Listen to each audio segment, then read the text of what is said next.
অভিজ্ঞতা এই স্কুলে কেন অনেক স্কুল ঘুরেছি, সেই অভিজ্ঞতার কথা একটুখানি বলছি। এগুলো শুধু ছাত্রছাত্রীদের উদ্দেশ্যে নয়, এখানে যারা ছাত্রছাত্রীদের বাবা এবং মায়েরা উপস্থিত আছেন, মায়েদের সংখ্যা বেশি, তাদের উদ্দেশ্যে। আমি যখন প্রথম ঢুকেছিলাম তখন উপলব্ধি করেছিলাম শিক্ষকতা জীবনে যখন প্রথম ঢুকলাম, আমার জীবনের লক্ষ্য ছিল না শিক্ষক হব, আমার জীবনের লক্ষ্য ছিল ডাক্তার হব, হতে পারি একবার 7 নম্বরের জন্য, একবার 3 নম্বরের জন্য চান্স পাইনি ডাক্তারিতে। বাধ্য হয়ে এই পেশাটাকেই বেছে নিয়েছিলাম এবং একজন আদর্শ শিক্ষক হব, এটাই আমার জীবনের লক্ষ্য ছিল। আমি তখনই বুঝেছিলাম মাস্টারমশাইরা তো ছাত্রছাত্রীদের এত পড়াচ্ছে, কিন্তু রেজাল্ট কেন হচ্ছে?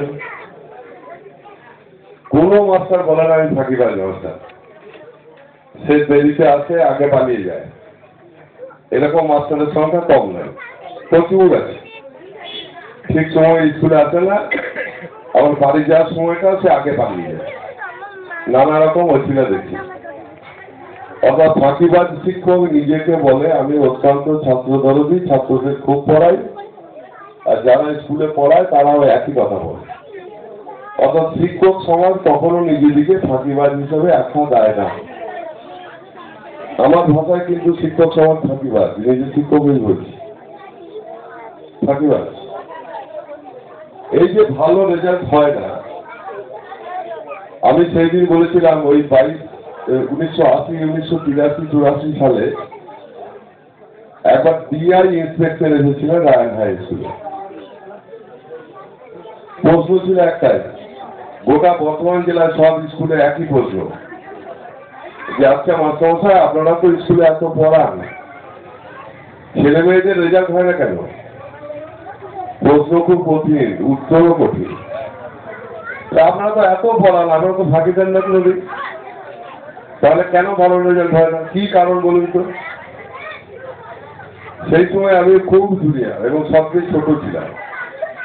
সিনিয়র টিচার সবাই যা বলেছিল আমি তাদের সঙ্গে একমত ছিলাম না।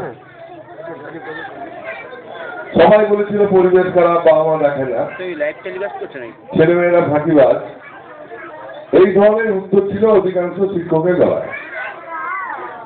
যখন আমি শেষে বসে আছি, আমাকে যখন বলতে বলা হলো, তখন আমাদের স্কুলের যারা হাজির ছিলেন ম্যানেজমেন্টের সদস্যরা, তাদের বক্তব্য ছিল উনি তো নতুন এসেছেন, উনি আর কি বলবেন।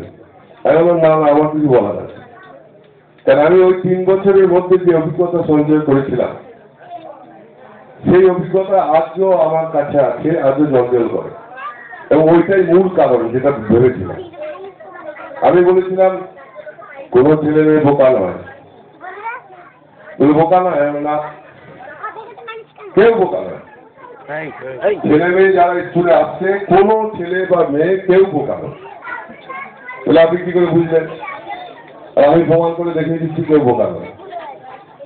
কি করে বললাম? উদাহরণ ধরো করে রেখেছিলাম,